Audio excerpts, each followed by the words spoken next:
말씀은 로마서 3장 9절부터 18절까지 말씀입니다. 제가 가지고 있는 성경으로 신약성경 242페이지에 있습니다. 로마서 3장 9절부터 18절까지입니다.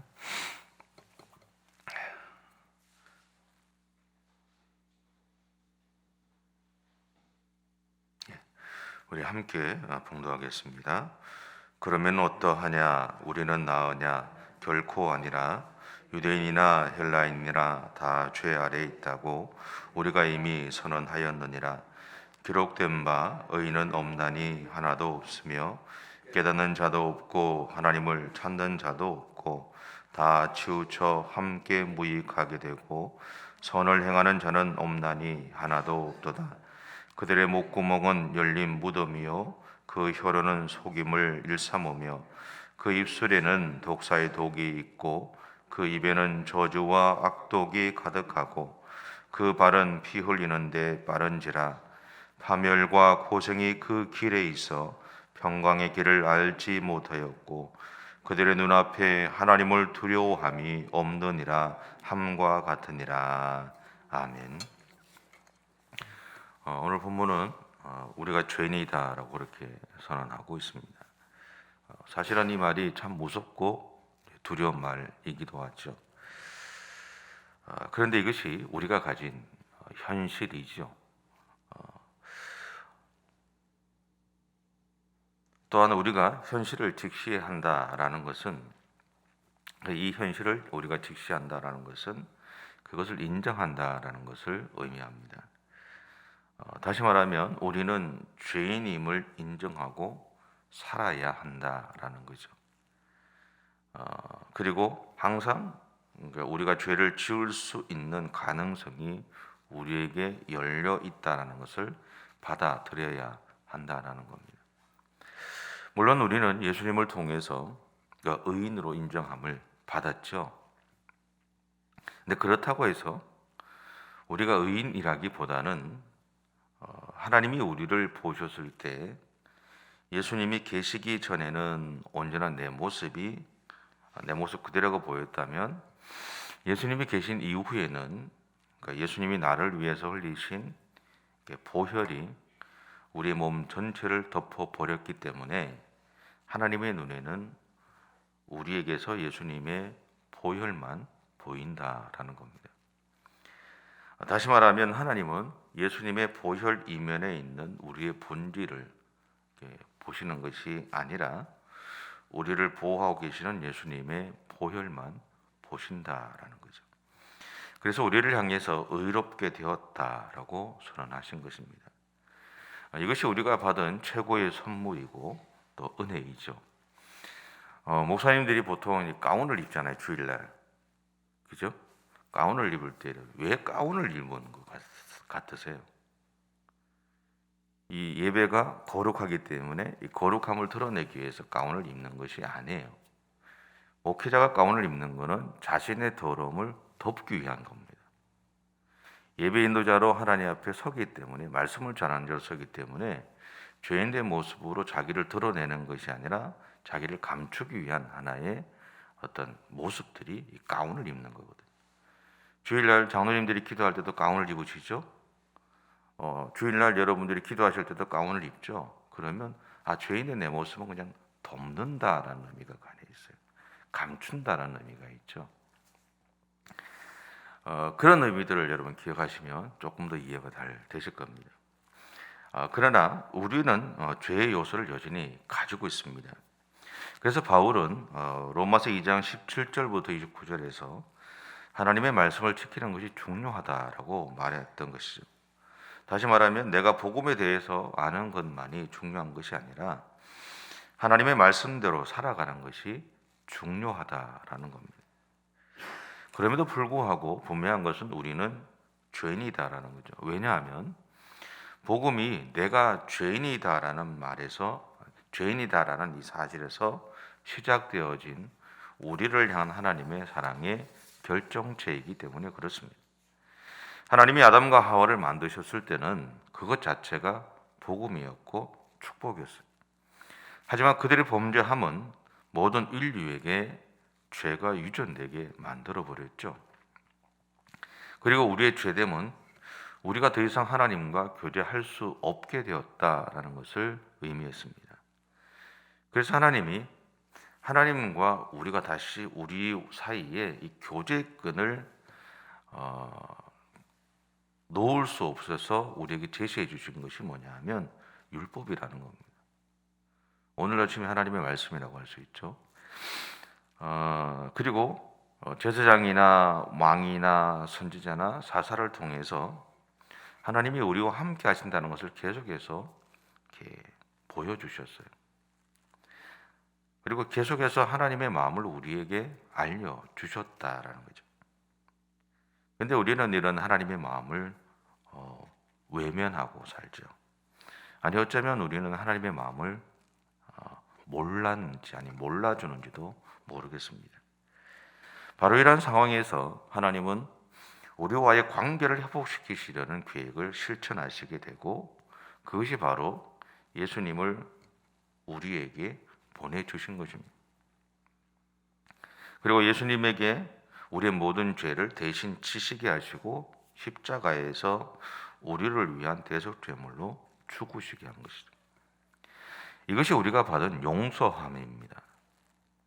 근데 그런 다음에 3일 후에 예수님이 부활하심으로 우리에게는 새로운 피조물이는 복을 누리게 하셨죠. 이것이 예수님을 믿음으로 우리가 받은 구원이죠. 앞에서도 언급했듯이 그 결과 하나님은 예수님을 믿는 우리를 향해서 예수님의 피로 죄 씻음 받았기에 의롭다고 선언해 주셨다라는 거예요. 내가 하나님 앞에서 무언가 열심히 일을 하고 무언가 헌금을 많이 하고 무언가 봉사를 많이 하고 그렇기 때문에 하나님이 이제야 너희가 의롭게 되었다라고 이야기하시는 것이 아니다라는 얘기예요. 예수 그리스도를 통해서 우리가 죄를 씻음 받았기 때문에 우리를 향해서 의롭다라고 선언해 주셨다라는 것이죠. 이것이 우리가 받은 은혜입니다. 그런데 이 은혜에는 우리의 노력이 전혀 없어요. 이것은 전적인 하나님의 사랑이었고요. 하나님이 우리에게 주시는 선물이었습니다.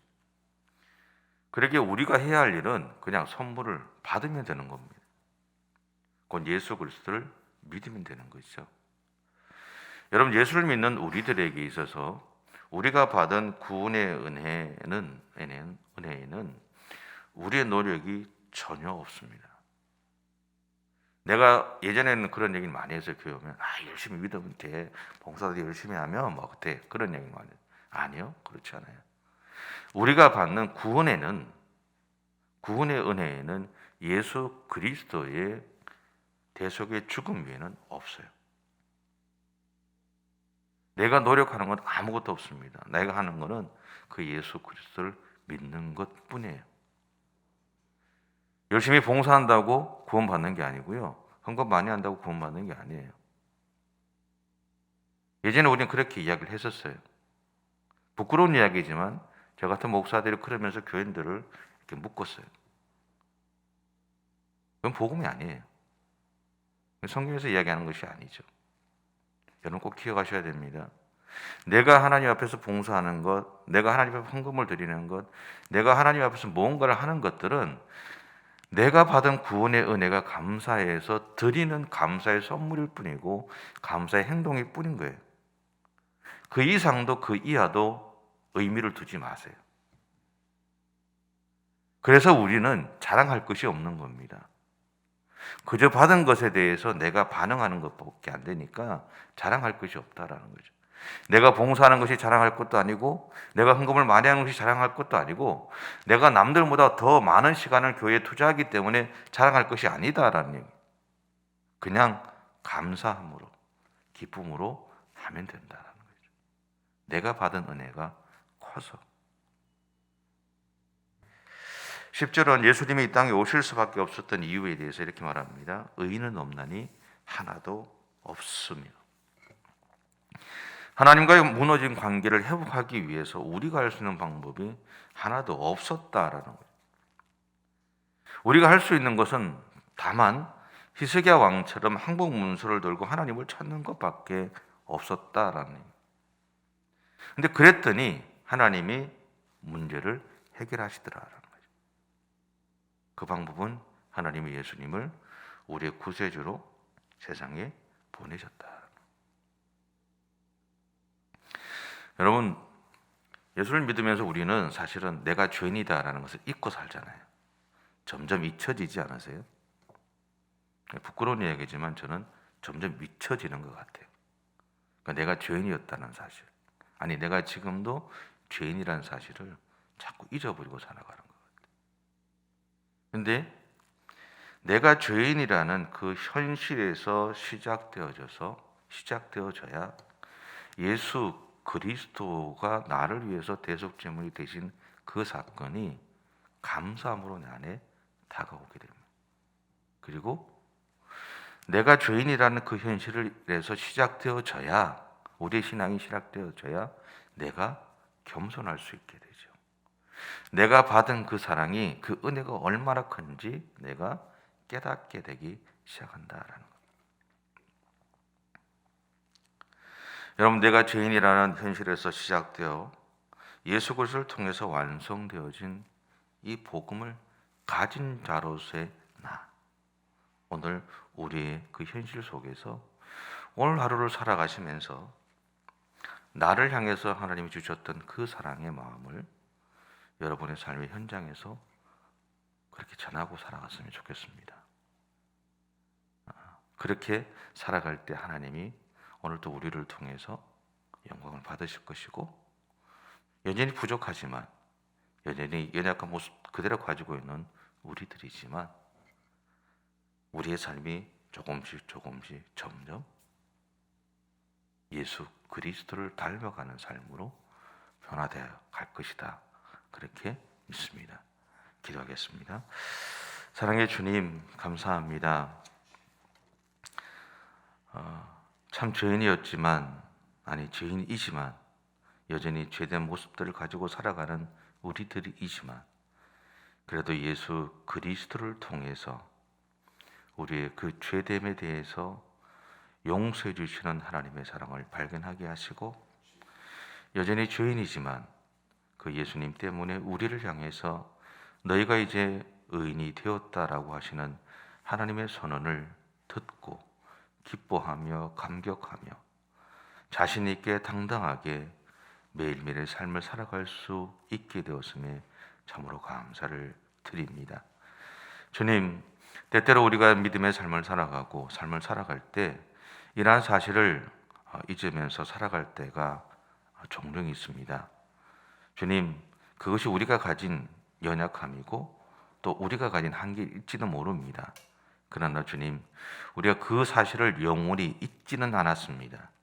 수시로 다시 깨닫게 되고 다시 하나님 앞에서 우리의 삶을 돌아보며 하나님이 기뻐하시는 삶을 살아가기 위해서, 하나님으로부터 받았던 그 은혜를 놓치지 않기 위해서 또 열심히 우리의 믿음의 길들을 달려갑니다. 그렇게 살아가는 우리를 통해서 주님, 오늘도 영광 받아 주시고, 그렇게 우리가 살아갈 수 있도록 우리 안에 성령으로 늘 충만케 해 주시옵소서. 그래서 하나님이 기뻐하시는 삶을 살아가는 그 삶을 포기하지 않고 계속해서 믿음의 길을 달려가는 우리 모든 성도들의 생애가 되어줄 수 있도록 하나님 함께 해주시기를 간절히 바라오며 예수님의 이름으로 기도드립니다. 아멘. 하늘에 계신 우리 아버지, 아버지의 이름을 거룩하게 하시며 아버지의 나라가 오게 하시며 아버지의 뜻이 하늘에서와 같이 땅에서도 이루어지게 하소서. 오늘 우리에게 일용할 양식을 주시고 우리가 우리에게 잘못한 사람을 용서하여 준 것 같이 우리의 죄를 용서하여 주시고 우리를 시험에 빠지지 않게 하시고 악에서 구하소서. 나라와 권능과 영광이 영원히 아버지의 것입니다. 아멘.